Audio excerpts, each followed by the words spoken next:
മഴത്തോട് നമ്മുടെ ഒരു പുതിയൊരു എപ്പിസോഡിലേക്ക് എല്ലാവർക്കും സ്വാഗതം. അങ്ങനെ നമ്മൾ റീത്താമ്മയാണെങ്കിൽ സ്റ്റാലിനെ ചോദ്യം ചെയ്യാൻ വേണ്ടി എത്തിയിട്ടുണ്ട് കേട്ടോ. അങ്ങനെ നമ്മുടെ സ്റ്റാലിൻ്റെ അടുത്ത് ചോദിക്കുന്നുണ്ട്, ഇവിടെ ഒരു പെൺകുട്ടി കയറി താമസിക്കുന്നുണ്ടല്ലോ, സ്റ്റാലിൻ്റെ മകളാണെന്നും പറഞ്ഞ് താമസിക്കുന്നുണ്ടല്ലോ എന്നൊക്കെ പറഞ്ഞിട്ട് ചോദ്യം ചെയ്യുന്നുണ്ട് കേട്ടോ. ആ സമയത്താണെങ്കിലും നമ്മൾ റീത്താമ്മ ചോദിക്കുന്നുണ്ട് സ്റ്റാലിനാണെങ്കിൽ എത്ര മക്കളാന്നൊക്കെ ചോദിക്കുന്ന സമയത്ത് നമ്മൾ സ്റ്റാലിൻ പറയുന്നുണ്ട്, എനിക്കാണെങ്കിൽ ഇപ്പം 4 മക്കളുണ്ട്, അലീനയും കൂടെ ചേർത്ത് എനിക്ക് 4 മക്കളുണ്ടെന്നൊക്കെ പറയുന്നുണ്ട്. അപ്പോഴത്തേക്ക് റീത്താമ്മ പറയുന്നുണ്ട്, ആഹ് ഞങ്ങളൊക്കെ എല്ലാവരെയും അറിയാം, സ്റ്റാലിന് 3 മക്കളല്ലേ ഉള്ളൂ, ഇനി മക്കൾ എന്തെങ്കിലും വരാനുണ്ടോ എന്നൊക്കെ ചോദിക്കുന്ന സമയത്ത് നമ്മൾ സ്റ്റാലിനാണെങ്കിൽ ദേഷ്യം വരുന്നുണ്ട് കേട്ടോ. അപ്പോൾ സ്റ്റാലിൻ പറയുന്നുണ്ട്, മര്യാദയ്ക്ക് നിങ്ങൾ സംസാരിച്ച് കഴിഞ്ഞാൽ നിങ്ങൾ ചോദിക്കുന്നതിനൊക്കെ മറുപടി ഞാൻ കറക്റ്റായിട്ട് തരും, അതല്ലെങ്കിൽ പിന്നെ എൻ്റെ മര്യാദയ്ക്ക് എൻ്റെ വീട്ടിൽ നിന്ന് ഇറങ്ങി പൊയ്ക്കോണം എന്നൊക്കെ പറയുന്നുണ്ട് കേട്ടോ. അങ്ങനെ നമ്മൾ സ്റ്റാലിൻ്റെ അടുത്താണെങ്കിൽ പറയുന്നുണ്ട്, 24 മണിക്കൂറും നിങ്ങൾ തറവാടിനെ കുറിച്ചാണെങ്കിൽ അച്ഛനും പിന്നെ മോനും ആണെങ്കിൽ പൊക്കി പൊക്കി പറയുന്നുണ്ടല്ലോ, ഇതാണ് നിങ്ങളെ തറവാടിന്റെ മഹിമയെന്നൊക്കെ ചോദിക്കുന്നുണ്ട് കേട്ടോ. അപ്പം എല്ലാവരും ഇപ്പൊ അറിഞ്ഞില്ലേ, സ്റ്റാലിനാണെങ്കിൽ ഒരു മോളും കൊണ്ട് ഇത് കണക്ക് വേറൊരു സ്ത്രീയിലുണ്ടായെന്ന് അറിഞ്ഞിട്ടില്ലേ എന്നൊക്കെ ചോദിക്കുന്നുണ്ട് കേട്ടോ. അപ്പൊ ഇനി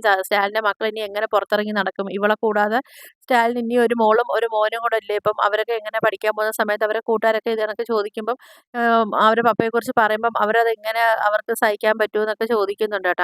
അങ്ങനെ സ്റ്റാലിനും പറയുന്നുണ്ട്, എനിക്ക് കല്യാണത്തിന് മുമ്പ് വേറൊരു സ്ത്രീയിലുണ്ടായ എനിക്ക് ഉണ്ടായ ഒരു മോളാണെന്നൊക്കെ പറയുന്നുണ്ട്. അപ്പോഴത്തേക്കാണെങ്കിൽ റീതാ പറയുന്നുണ്ട്, അങ്ങനെയാണെങ്കിൽ ആ നശിച്ചോളെ തന്നെ കെട്ടി നിനക്ക് ജീവിച്ചൂടായിരുന്നോ, എന്തിനാ എൻ്റെ അനിയത്തിയുടെ ജീവിതം ഇല്ലാതാക്കിയെന്നൊക്കെ ചോദിക്കുമ്പോഴത്തേക്ക് സ്റ്റാലിൻ പറയുന്നുണ്ട്, അങ്ങനെ തന്നെയായിരുന്നു ഞങ്ങൾ ജീവിക്കാൻ വേണ്ടി ആഗ്രഹിച്ചത്, പക്ഷെ അത് എനിക്ക് ആ സാഹചര്യം കൊണ്ട് എനിക്കത് പറ്റിയില്ല എന്നൊക്കെ പറയുന്നുണ്ട് കേട്ടോ. അപ്പം റീതാമ്മ ചോദിക്കുന്നുണ്ട്, അപ്പം ഇനി എൻ്റെ അനിയത്തിയും മക്കളും ഇനി എങ്ങനെ ജീവിക്കും എന്നൊക്കെ ചോദിക്കുന്ന സമയത്ത് സ്റ്റാലിൻ പറയുന്നുണ്ട്, ഇത്രയും നാൾ എങ്ങനെ ജീവിച്ചോ അതുപോലെ തന്നെ അവർ മുമ്പോട്ട് ജീവിക്കും, അല്ലാതെ പിന്നെ എന്താ ചെയ്യാനാന്നൊക്കെ പറയുന്നുണ്ട്. അതെല്ലാം അവൾക്ക് പറ്റിയില്ലെങ്കിൽ, എൻ്റെ മോളെ അംഗീകരിക്കാൻ അവൾക്ക് പറ്റത്തില്ലെങ്കിൽ ഒരു കാര്യം ചെയ്യും, അവളുടെ അടുത്ത് ഡിവോഴ്സ് വാങ്ങിച്ച് പോകാനൊക്കെ പറയുന്നുണ്ട്. എൻ്റെ മോൾ എന്തായാലും 23 വർഷമാണെങ്കിൽ അവൾ അനാഥാലയത്തിൽ ആരും ഇല്ലാതെ അവൾ ജീവിച്ചു, എന്തായാലും ഇനി ആ ഒരു സ്ഥലത്തേക്ക് എൻ്റെ മോളെ പറഞ്ഞുവിടാൻ എനിക്കൊട്ടും താല്പര്യമില്ല, എന്തായാലും റിതാമ്മയ്ക്ക് അറിയാനുള്ളതെല്ലാം അറിഞ്ഞെങ്കിൽ തിരിച്ച് പെട്ടെന്ന് ഇവിടുന്ന് പോകാനൊക്കെ പറയുന്നുണ്ട് കേട്ടോ. ആ സമയത്താണെങ്കിൽ നമ്മളെ റിതാമ്മ പറയുന്നുണ്ട്, ഞാനങ്ങനെ പോകാൻ വേണ്ടി വന്നതൊന്നുമല്ല, ഞാനാണെങ്കിൽ എന്തായാലും ഇവിടുന്ന് കുറച്ച് കാര്യങ്ങളൊക്കെ അറിയാൻ വേണ്ടി വന്നത്, എന്തായാലും ഞാൻ അത് അറിഞ്ഞിട്ടേ പോകത്തുള്ളൂ എന്നൊക്കെ പറയുന്നുണ്ട്. എന്തായാലും ആ സ്റ്റാലിൻ്റെ സ്വഭാവം മാറ്റിയ ആ ഒരു കോലത്തെ തമ്പുരാട്ടിയെ ഞാനത് കാണട്ടെ എന്നൊക്കെ പറയുന്നുണ്ട് കേട്ടോ. അപ്പോഴത്തേക്കാണെങ്കിൽ സ്റ്റാലിൻ പറയുന്നുണ്ട്,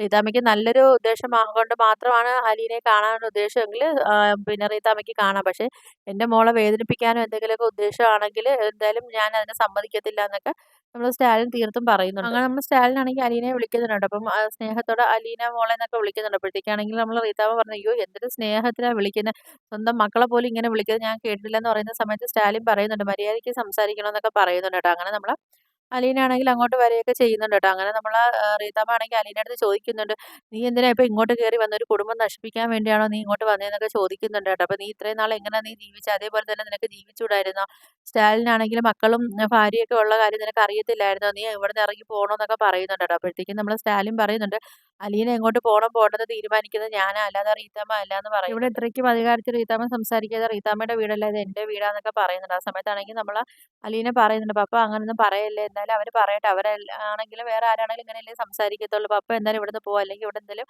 വലിയ പ്രശ്നങ്ങളൊക്കെ നടക്കുമെന്ന് പറയുന്നുണ്ട് കേട്ടോ. അങ്ങനെ നമ്മൾ അലീനയാണെങ്കിൽ സ്റ്റാലിനെ എങ്ങനെയും പറഞ്ഞു വിടുന്നുണ്ട് കേട്ടോ. ഇത് കാണുന്ന സമയത്ത് റീതാമ്മയ്ക്ക് നല്ല ദേഷ്യം വരുന്നുണ്ട്. അപ്പോൾ റീതാമ്മ പറയുന്നത്, നീ കൊള്ളാലെ ആള്, നീ പപ്പ പപ്പ എന്ന് വിളിച്ചിട്ട് അവനാണെങ്കിൽ കയ്യിലെടുത്തിട്ടിരിക്കുകയാണോ, നീ എന്തിനാ ഇങ്ങോട്ട് വന്നത്, നീ അവൻ്റെ സ്വത്തുക്കളൊക്കെ അടിച്ചു മാറ്റാൻ വേണ്ടി വന്നതാണോ എന്നൊക്കെ ചോദിക്കുന്നുണ്ട് കേട്ടോ. അതൊരിക്കലും ഞാൻ സമ്മതിക്കത്തില്ല, എൻ്റെ അനിയത്തിയും അവളെ മക്കളും അനുഭവിക്കേണ്ട സ്വത്തുക്കൾ അത് നീ എന്തായാലും അനുഭവിക്കാൻ ഞാൻ ഒരിക്കലും സമ്മതിക്കത്തില്ല, മര്യാദയ്ക്ക് ഇവിടുന്ന് ഇറങ്ങി പോടി എന്നൊക്കെ പറയുന്നുണ്ട് കേട്ടോ. അപ്പോഴത്തേക്ക് നമ്മൾ അലീന പറയുന്നത്, എന്നാൽ ഒരു കാര്യം ചെയ്യും, നിങ്ങൾക്ക് എന്നെ ഇവിടുന്ന് ഇറക്കി വിടാൻ വേണ്ടി പറ്റുമെങ്കിൽ നിങ്ങളൊന്ന് എന്നെ ഇറക്കി വിടും, ഞാനും അതൊന്ന് കാണട്ടെ എന്നൊക്കെ അലീന പറയുന്നത്, എന്നെ ഇവിടെ താമസിപ്പിച്ചത് പപ്പയാണ്, അപ്പോൾ പപ്പ എന്നെ പോകാൻ പറയട്ടെ, ആ സമയത്ത് തന്നെ ഞാൻ ഇവിടെ ഇറങ്ങി ഞാൻ പോകുമെന്നൊക്കെ പറയുന്നുണ്ട്. അപ്പോഴത്തേക്ക് റീതാമ്മ പറയുന്നുണ്ട്, അവൾ 24 മണിക്കൂറും പപ്പ പപ്പ എന്ന് പറയുന്നത്. അപ്പോഴത്തേക്ക് അലീന പറയുന്നത്, അതെ എൻ്റെ പപ്പയെ ഞാൻ പപ്പയെന്നല്ലാതെ വേറെ എന്താ വിളിക്കേണ്ടത്, ഇപ്പം പപ്പയുടെ മറ്റേ മക്കളെ കണക്ക് അതേ കണക്ക് അവകാശം എനിക്കും ഉണ്ട്, എനിക്ക് എൻ്റെ പപ്പ അതിന് ശേഷമാണല്ലോ അവർക്കും പപ്പ ആയെന്നൊക്കെ നമ്മൾ അലീനയും വിട്ടുകൊടുക്കാതെ സംസാരിക്കുന്നുണ്ട്. അപ്പം നമ്മളെ റീതാമ്മയ്ക്കാണെങ്കിൽ ഇതെല്ലാം കൂടെ കേട്ടിട്ടാണെങ്കിൽ ദേഷ്യം വരുന്നുണ്ട്. അപ്പം റീതാമ്മ പറയുന്നുണ്ട്, നിനക്ക് എൻ്റെ സ്വഭാവം കാര്യങ്ങളും നിനക്ക് അറിയത്തില്ല, ഞാനൊരു കാര്യത്തിൽ ഇറങ്ങി തിരിച്ചു കഴിഞ്ഞാൽ അതിന് വിജയം കണ്ടിട്ടല്ലാതെ ഞാൻ പിന്മാറത്തില്ല എന്നൊക്കെ പറയുന്നുണ്ട്. അപ്പോഴത്തേക്ക് അലീന പറയുന്നുണ്ടോ, ഇതിലിപ്പം വലുതായിട്ടൊന്നും ഞാൻ അനുഭവിക്കാനില്ലതോ, ഇല്ലല്ലോ, ഞാൻ 23 വർഷം കൊണ്ട് ഞാൻ അനാഥാലയത്തിൽ അനുഭവിച്ചതിൻ്റെ അത്രയൊന്നും അല്ലല്ലോ, അതിലും വലുതായിട്ട് വരാൻ എനിക്ക് ഇനിയൊന്നും ഇല്ലല്ലോ എന്നൊക്കെ പറയുന്നുണ്ട് കേട്ടോ.